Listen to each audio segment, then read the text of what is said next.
नमस्कार, स्वागत है आपका। मैं हूं आपके साथ अहाना पुंज। और सबूत क्यों नहीं मिले, इस मुद्दे पर बात करेंगे। मुद्दा क्या है ये जान लीजिए।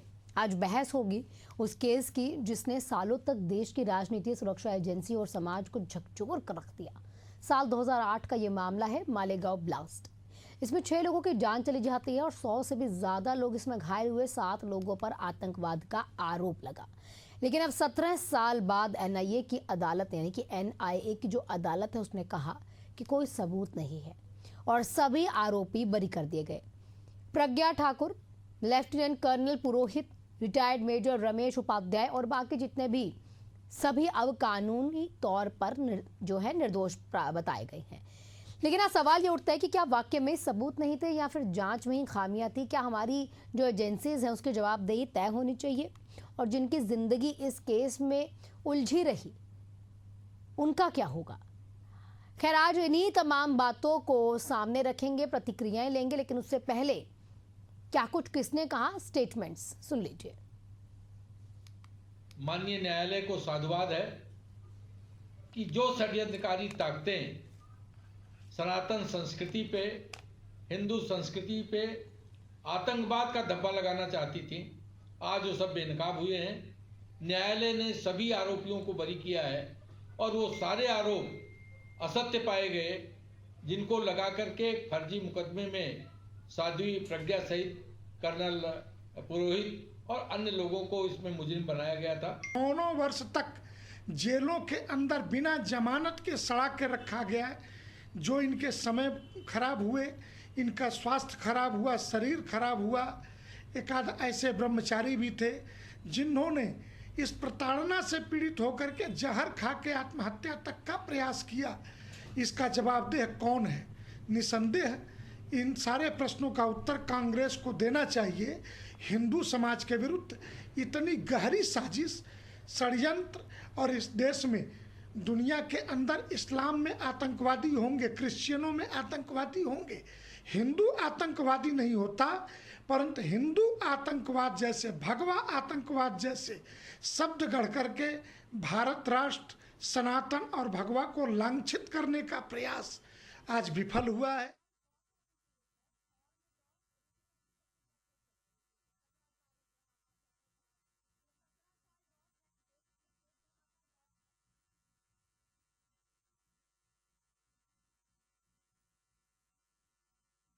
तो पूरा मामला देखिए, आप पूरा घटनाक्रम समझ लीजिए। 29 सितंबर 2008 को महाराष्ट्र के मालेगांव के एक मस्जिद के पास बम विस्फोट हुआ। इसमें 6 लोगों की मौत, 100 से ज्यादा लोग घायल हुए।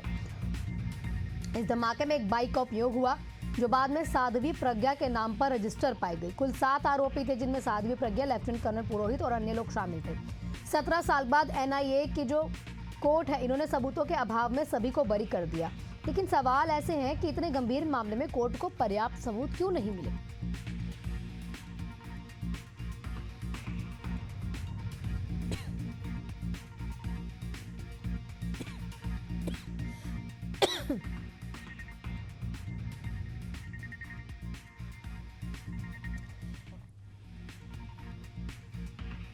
तो तमाम मुद्दों पर हम चर्चा शुरू करते हैं। हमारे साथ करण सिंह, राजनीतिक विश्लेषक, जुड़ चुके हैं और विनीत शुक्ला, बीजेपी प्रवक्ता, हमारे साथ जुड़ चुके हैं। सबसे पहले मैं करण सिंह के पास ही जाना चाहूंगी। करण जी, समझना चाहेंगे कितना कहीं ना कहीं गंभीर मामला था, लेकिन फिर भी सबूत नहीं मिले। देखिए, ऐसा लगातार हो रहा है और सबसे दुर्भाग्यपूर्ण तो ये है कि हमारे देश में 17 साल हो जाते हैं, 30 साल हो जाते हैं। अभी हमने देखा पिछले साल सितंबर 2024 में भी 1994 में जो अजमेर शरीफ में बलात्कार हुए थे हिंदू बेटे के, उनका 34 साल के बाद फैसला आया, 17 साल के बाद आया। इतनी न्याय में देरी होना ये बहुत ही दुर्भाग्यपूर्ण है देश में। और मुझको ऐसा लगता है कि बैलेंस की राजनीति हो रही है। अभी हमने देखा 10 दिन पहले ही जो मुंबई लोकल ट्रेन में बम ब्लास्ट हुए थे, उसमें जो 12 जिहादी पकड़े गए थे, उन 12 के 12 जिहादियों को कोर्ट ने बरी कर दिया। और वही अब 10 दिन बाद मालेगांव में जो हुआ, तो इसमें कोई तो राय नहीं है कि हिंदू कभी आतंकवादी नहीं होता है और इसमें भी बरी कर दिया गया। कहीं ना कहीं बैलेंस की राजनीति इस फैसले में दिखाई दे रही कि उधर हमने 12 जिहादियों को बरी किया है, जिसमें 200 लोग मारे गए थे लोकल ट्रेन में जो बम धमाके हुए थे। अब इसमें 7 लोग मारे गए थे। तो इसमें जो आरोपी थे तो उनको आरोपियों को बरी करके बैलेंस की राजनीति दिखाई दे रही है अगर देखा जाए तो। और एक बहुत विशेष बात मैं ये कहना चाहूंगा कि जब भी कहीं पर आतंकवादी घटनाएं घटित हुई, इस्लामिक आतंकवादी घटनाएं घटित हुई, तो कांग्रेस का जवाब रहता था कि ये आतंकवाद का कोई मजहब नहीं होता, आतंकवाद का कोई धर्म नहीं होता। और जैसे ही मालेगांव बम ब्लास्ट हुआ, तुरंत ही उसके बाद एक नाथ को जो सुशील कुमार शिंदे थे और अन्य कांग्रेसी नेता थे, वे सब भगवा आतंकवाद, हिंदू आतंकवाद, इस प्रकार के नैरेटिव करने लगे। तो इससे कहीं ना कहीं षड्यंत्र महसूस होता है कि हाँ, हो सकता है कि षड्यंत्र के तहत राजीव प्रज्ञा ठाकुर और अन्य जो हमारे पुरोहित कर्नल थे, तो इन लोगों को फंसाया गया।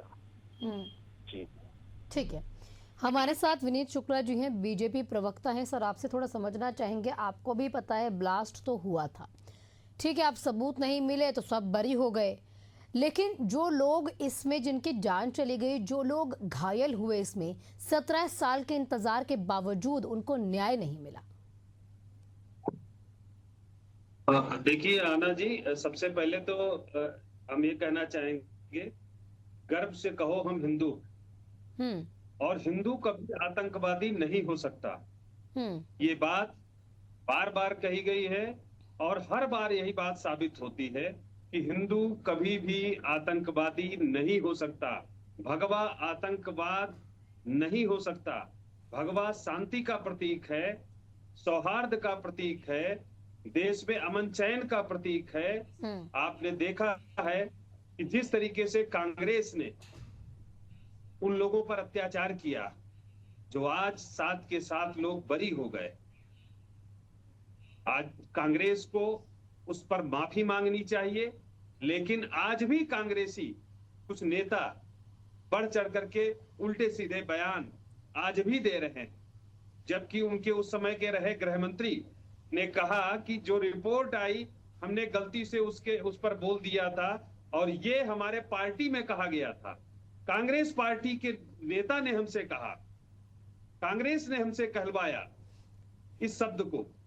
तो इस तरीके की नहीं सर, मनगढ़ंत कहानियां ठीक है, कांग्रेस ने क्या कहा क्या नहीं कहा, लेकिन मेरा सवाल कुछ और था। मेरा सवाल है कि इतने लोगों की जान चली गई, इतने लोग घायल हो गए, 17 साल का इंतजार हुआ, लेकिन न्याय नहीं मिला। सर देखिए, न्याय निश्चित ही जिन लोगों का के मृतक परिवारों के साथ ऐसी घटना हुई, उन लोगों के लिए क्या किसी को बेगुनाहों को फंसा दिया जाएगा? उसके लिए जो जांच एजेंसियां हैं, जो दोषी होंगे उन पर कार्रवाई होगी, ना कि कांग्रेस तो 17 साल में हमारी जांच एजेंसियों को कुछ नहीं मिला। काम किया गया विनीत जी, कांग्रेस की सरकार में, आना जी, कांग्रेस की सरकार में ही हमारे जो आज के गृह मंत्री हैं, उनको गुजरात के अंदर जेल की सलाखों के पीछे षड्यंत्र के तहत भेजा गया था। इसके बाद वो भी बरी हुए। तो कांग्रेस ने हमेशा से हिंदुओं को टारगेट किया है। नहीं तो सर, इसमें क्या हमारे यहाँ के जो जांच एजेंसियां हैं उन पर सवाल नहीं उठेगा कि 17 साल में क्या जांच की कि यहाँ पर? बिल्कुल आपका जवाब बेहद सही है और बेहद सटीक है कि भाई अगर न्याय देना है तो किसी ऐसे बेगुनाह को नहीं फंसा दिया जाएगा। बिल्कुल सही बात है। कोर्ट कहता है आतंकवाद का कोई धर्म नहीं होता, बिल्कुल सही बात है। लेकिन ये समझना चाह रहे हैं सर, क्या जांच एजेंसियों पर सवाल नहीं है कि 17 साल बावजूद पर्याप्त सबूत नहीं मिले, आरोपी कोई भी हो लेकिन वो मिल नहीं पाया? देखिए आना जी, आज ये ऐतिहासिक फैसला आया जो बेगुनाह बच्चे, इसलिए इस तरीके के सवाल हो रहे हैं।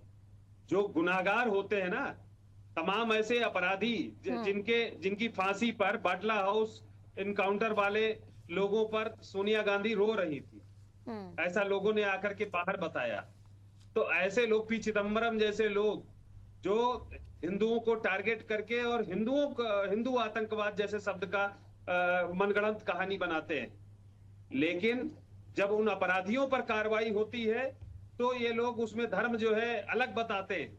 पहले तो धर्म उसमें कहते थे कि उसमें उसका कोई धर्म नहीं होता है, और जैसे ही हिंदुओं का नाम आया उनको टारगेट करके फंसा लिया, तो अब उनको जो है भगवा आतंकवाद जैसा शब्द गढ़ दिया गया। लेकिन देश के अंदर न्यायपालिका है और न्याय निश्चित ही होता है। बेगुनाहों के साथ आज न्याय हुआ है, इसके लिए माननीय कोर्ट को हम बधाई देना चाहेंगे। विनीत जी, मेरा सवाल बहुत छोटा है सर, हर बार मुद्दे से इधर उधर हो जाता है। मेरा सवाल है सर, क्या हमारी न्यायिक व्यवस्था, जिस तरीके से जो जांच एजेंसियां हैं उन्होंने काम किया और जो पीड़ित हैं, पीड़ितों की आवाज और पीड़ा का जवाब नहीं मिल पाया है? बेगुनाहों को तो ठीक है बाहर होना चाहिए, हम कोर्ट के फैसले के अगेंस्ट कुछ नहीं बोल रहे हैं, हम एजेंसीज के बारे में सर बात कर रहे हैं कि न्याय नहीं। एजेंसियां अपना काम करती हैं, एजेंसियां किसी के दबाव का कोई काम नहीं करती हैं। एजेंसी अपना स्वतंत्र काम कर रही है और न्यायालय ने फैसला दिया है। न्यायालय ने फैसला दिया है। अब जो जिन लोगों के साथ वो घटना घटी है उसमें जो गुनाहगार लोग होंगे उन पर उनको सजा दी जाएगी, उन पर जांच होगी, ना कि बेगुनाहों को। आज बेगुनाहों को न्याय मिला है, हम उस पर बात करते हैं कि किस तरीके से। तो ये 17 साल तक गुनाहगार पता नहीं लगे, तो अब 17 साल बाद गुनाहगारों को आतंकवाद जैसे शब्द को गढ़ करके। ठीक है विनीत जी, ठीक है, मैं समझ गई विनीत जी। हमारे साथ करण जी है। करण जी, क्योंकि विनीत जी लगातार कह रहे हैं और बात सही भी है, बेगुनाहों को बरी होना चाहिए था, हुए भी, कोई दिक्कत नहीं है। थोड़ा ये समझना चाह रहे हैं, 17 साल तक तो नहीं सबूत मिले हैं, अब 17 साल बाद अपराधियों को कैसे पकड़ा जाएगा? कैसे हमारे जितने भी वहां पर लोग जिनकी जांच चलेगी, करण जी जांच चलेगी, माफ कीजिएगा, या फिर जो लोग घायल हुए उनकी पीड़ा का जवाब कौन देगा 17 साल बाद? जी जी जी, जैसे कि अभी हमारे मित्र ने कहा कि ऐतिहासिक फैसला आया जिसमें निर्दोषियों को छोड़ दिया गया। क्या जो अभी मैंने कहा कि 10 दिन पहले ही जो मुंबई बम ब्लास्ट के 12 जिहादी आरोपी थे, उन 12 जिहादियों को भी निर्दोष करार दे करके छोड़ दिया गया, क्या उनके लिए भी आप यही सब का प्रयोग करेंगे कि ऐतिहासिक फैसला था?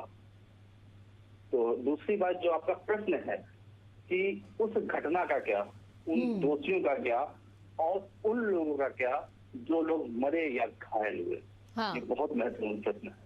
देखिए, वो दौर याद करिए 2001 से लेकर 2010-2015 तक का, लगातार कई मंदिरों पर अटैक हुए, लगातार कई पब्लिक प्लेस पे, कभी रेलवे पे, कभी ट्रेन पे, कभी प्लेन पे, कभी कहीं लगातार विस्फोट हुए मंदिरों पे खास तौर पे। तो कभी कभी बम हाथ में भी लग जाता है, ये भी हम देखते हैं। तो कहीं ना कहीं मुझको ऐसा लगता है कि उस स्थान से षड्यंत्र हुआ और बम हाथ में लगने जैसी कार्रवाई वहां पे हो गई, जिसको साध्वी प्रज्ञा ठाकुर व अन्य हिंदुओं पर डाल करके भगवा आतंकवाद का नैरेटिव गढ़ा गया। मेरा अभी भी यही एनालिसिस है कि क्यों न्याय में इतनी देरी होती। सरकार भाजपा की पिछले 30 सालों में 18 साल बरी है, केंद्र में मजबूती से रही है। नहीं, लेकिन बरी होने के लिए तो बताया गया ना सबूत मिला ना, RDX बाइक किसकी थी ये तक साबित नहीं हुआ। कोर्ट की अहम अगर टिप्पणियां देखी जाए वो भी बताया जा रहा है, फिंगरप्रिंट्स तक नहीं वहां पर लिए गए। जांच एजेंसियों ने जितनी भी वहां पर जांच में जो सबूत रखे गए हैं जांच के बाद, तो वह सबूत भी पर्याप्त नहीं थे। पंचनामे में भी बहुत सारी कमियां थी। कोर्ट ने कहा कि शक के आधार पर सजा नहीं दी जा सकती, जो बरी किया है वो सही है, कोर्ट के अगेंस्ट नहीं है। आतंकवाद भी बता दिया उन्होंने, कोई धर्म नहीं है। लेकिन 17 साल तक क्या जांच हुई कि अभी तक आरोपी पकड़े ही नहीं गए? जी देखिए, कुछ ना कुछ नैरेटिव गढ़ा जाता है और कुछ ना कुछ नैरेटिव गढ़ने के लिए बहुत कुछ किया जाता है। तो कहीं ना कहीं मुझको ऐसा लगता है कि 7 हिंदुओं को फंसा करके भगवा आतंकवाद का नैरेटिव गढ़ने हेतु जो असल आरोपी थे उन पे कार्रवाई नहीं हुई, और या तो जो बम हाथ में लग जाता है वही घटना हो गई, और जो बमत थे जो आरोपी से हो सकता है वही लोग चले गए हों, समाप्त हो गए हों उस ब्लास्ट में, ये भी हो सकता है। और निश्चित तौर पे कार्रवाई शीघ्र होनी चाहिए, और जो जांच एजेंसियां हैं उनके जो अधिकारी, उन पर भी कार्रवाई होनी चाहिए। क्यों इतनी देरी करते हैं, क्यों इतना समय लगाते हैं और क्यों वो अपराधियों को नहीं पकड़ पाते हैं? उन पे भी कार्रवाई होनी चाहिए, निश्चित तौर पर। बिल्कुल बिल्कुल। विनीत जी, करण सिंह जी का एक अपना कहीं ना कहीं हाइपोथेटिकल सिचुएशन है कि हो सकता है ऐसा हुआ हो, लेकिन उतना हुआ हो तो जांच एजेंसियों ने भी सोचा ही होगा। अगर ऐसा हुआ होता तो उस लहजे से भी जांच की गई होती। तो ऐसे लगता नहीं है कि न्याय प्रक्रिया पर लोगों का जो है विश्वास डगमगा जाता है कि भाई हमें कब न्याय मिलेगा, अगर 17 साल तक इतना कुछ होने के बाद हमें न्याय नहीं मिला तो? देखिए, ये कहना बिल्कुल गलत है। जब आज बेगुनाह बरी हुए हैं तो न्यायपालिका पे विश्वास डगमगा जाएगा। आतंकवादियों को जब सजा होती है, जब उनको बचाने का प्रयास किया गया, उस समय की सरकार कांग्रेस की जिन लोगों को बचाया और जिन लोगों के द्वारा ये कांड करवाया, उस समय की घटना करवाई। एक सेना के अधिकारी को इसलिए फंसाया गया कि 80 किलो वहां से आरडीएक्स जो है कश्मीर से चल के और महाराष्ट्र आ गया। ये कांग्रेस ने मनगढ़ंत कहानी सब रची। तो कौन लाया, क्या किया गया, ये उस समय की सरकार बता सकती है। और सबूत मिटाए गए, ये कांग्रेस ने मिटाया, क्योंकि उनको जो है 7 हिंदुओं को फंसाना था और ये मनगढ़ंत कहानी बनानी थी। भगवा आतंकवाद जैसा शब्द को गढ़ना था। ये कांग्रेस का चरित्र रहा है हिंदुओं के प्रति नफरत का।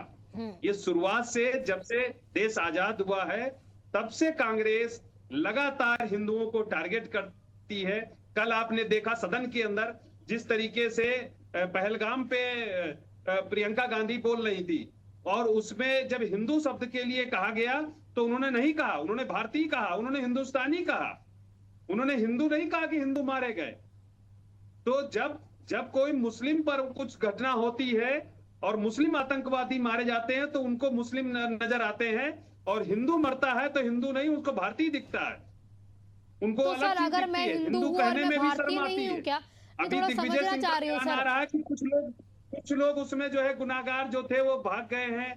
तो अब इन लोगों के बयान बदल करके आ रहे हैं। नहीं तो ये हिंदू सारे है तो लोग एक नहीं नहीं सर, मिला प्रियंका करके उस गांधी समय ने जो बयान कहा दिए है थे। वो हिंदुओं किस को तरीके से टारगेट कर गलत रहे है? हिंदू हैं तो भारतीय नहीं है क्या सर? अगर मैं और आप हिंदू हैं तो क्या मैं और आप भारतीय नहीं है? ये कांग्रेस के लोगों को बताना चाहिए। ये कांग्रेस के लोगों को बताना चाहिए। हम सब भारतीय हैं, ये हम मानते हैं, और गर्व से कहो हम हिंदू हैं, गर्व से कहो हम भारतीय हैं, हम हिंदुस्तानी हैं, हम ये मानते हैं। लेकिन कांग्रेस के लोग उसमें डिफरेंट पैदा करते हैं। जैसे ही मुस्लिम का नाम आता है किसी भी घटना के पीछे, तो इन लोगों की जुबान सिल जाती है, कोई जवाब नहीं देता है। एक बड़ी घटना अभी एक मौलाना ने एक महिला के लिए, एक सांसद के लिए अभद्र टिप्पणी कर दी, तो पूरा ना कांग्रेस बोल रही है, ना समाजवादी पार्टी बोल रही है, कोई बोल रहा है? नहीं तो वो लोग भी तो नहीं, डिम्पल यादव ने बोला है सर। डिम्पल यादव ने ये बयान दिया। डिम्पल यादव ने कहा है कि उनके खिलाफ एफआईआर हुई है और कानून अपना काम करेगा, उनको सजा दिलाई जाएगी। ये बात डिम्पल यादव ने कही है सर। डिम्पल यादव ने कहा कि मणिपुर के लिए अगर इतनी चिंता करते, बताइए किस तरीके के बयान दिए जा रहे हैं। अखिलेश यादव सर उससे पहले, उसी बयान से पहले डिम्पल यादव ने ये बात बोली है कि एफआईआर हुई है तो बहुत अच्छी बात है, उनके खिलाफ एफआईआर हुई है तो कानून देखेगा। अगर मुस्लिम अपराधी है, आतंकवाद में पकड़ा जाता है, तो उसका नाम लेने में इन लोगों को शर्म आती है। इन सबके मुंह में जो है टेप चिपक जाता है। लेकिन हिंदुओं को कैसे अपमानित किया जाए, कैसे बदनाम किया जाए, झूठे नैरेटिव बना करके, तो वही मैं आपको कह रही हूँ। नहीं सर, देखिए अगर डिम्पल यादव वाला मुद्दा उठेगा ना सर, तो ऐसे बहुत से बयान है जिस पर है ना पार्टी ने और भी नहीं कहा था, और तमाम बातें यहाँ पर ये भी आई थी कि भाई अपना कोर्ट काम कर रहा है और कोर्ट किसी तरीके से फैसला करेगा। ऐसा बहुत सारे ऐसे बयान जो है ना आपकी पार्टी के यहाँ के लोगों ने भी थे, तभी भी इस तरीके के बयान आपकी पार्टी ने कहे थे कि भाई कोर्ट जो है फैसला करेगा। तो वो उनका जो पूरा मामला है उसमें उन्होंने भी ये बात कह दी, कानून अपना काम कर रहा है, हमने एफआईआर दर्ज करवा दी है। बहुत सारी समाजवादी पार्टी की महिला ऐसी जो है लोग हैं, जो महिला या फिर कार्यकर्ता है, जिन्होंने खुद से जाकर एफआईआर दर्ज करवाई है रशीदी के खिलाफ। खैर, इस मुद्दे से छोड़ के भी इसी मुद्दे पर आ जाते हैं जिस पर डिबेट हो रही है सर। जी, मैं कह रहा हूँ ठीक है, चार दिन तक जब तक भारतीय जनता पार्टी के लोगों ने महिला सम्मान के लिए लड़ाई लड़ी, और जब उनको ये जगाया, तब जाके किसी तरीके से लोगों ने, उनके कार्यकर्ताओं ने किया। अभी तक उनके राष्ट्रीय अध्यक्ष अखिलेश यादव के मुंह पर टेप चिपका हुआ है। वो अपनी पत्नी के लिए नहीं खड़े हो सकते, तो देश में या उत्तर प्रदेश के अंदर किन महिला के साथ वो खड़े होंगे, ये आज जो है लोग जवाब मांग रहे हैं उस पर। और कांग्रेस, मैं कह रहा हूं, जिस तरीके से लगातार राहुल गांधी हर जगह हर केस में माफी मांग रहे हैं, इस केस में भी राहुल गांधी, सोनिया गांधी सहित पूरी कांग्रेस, पी चिदम्बरम हो, दिग्विजय सिंह हो या शिंदे हो या कमलनाथ हो, जिन लोगों ने भी हिंदुओं के प्रति घृणा पूर्वक बयान दिए हैं, उन सब को इसमें माफी मांगनी चाहिए, उनको शर्म आनी चाहिए। इस तरीके का नैरेटिव सेट किया था, पूरा देश आज जवाब मांग रहा है ऐसे लोगों से कि उन्होंने ऐसे उसी देश के कुछ लोग ये भी जवाब मांग रहे हैं कि अगर देखिए ब्लास्ट हुआ था तो किसने किया, जांच एजेंसियां पर्याप्त सबूत क्यों नहीं जुटा पाई, जांच एजेंसियां 17 साल में क्या कर पाई कि असली गुनाहगारों को नहीं पकड़ पाई। कुछ देश के लोग वो भी सवाल कर रहे हैं। ये कांग्रेस के लोगों ने सबूत मिटाए हैं और कांग्रेस के लोग उस पर जवाब देंगे।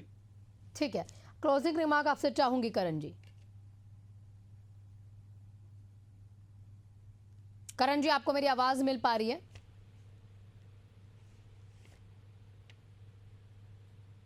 करण जी, आपको आवाज मिल पा रही है? जी, आपकी आवाज तो आ रही है मेरे पास में। जी जी जी, करण जी, आपसे क्लोजिंग रिमार्क चाहूंगी मुद्दे के ऊपर। जी, आवाज मेरी आ रही है? जी हाँ, आ रही है आवाज, जी बताइए। क्या मेरी?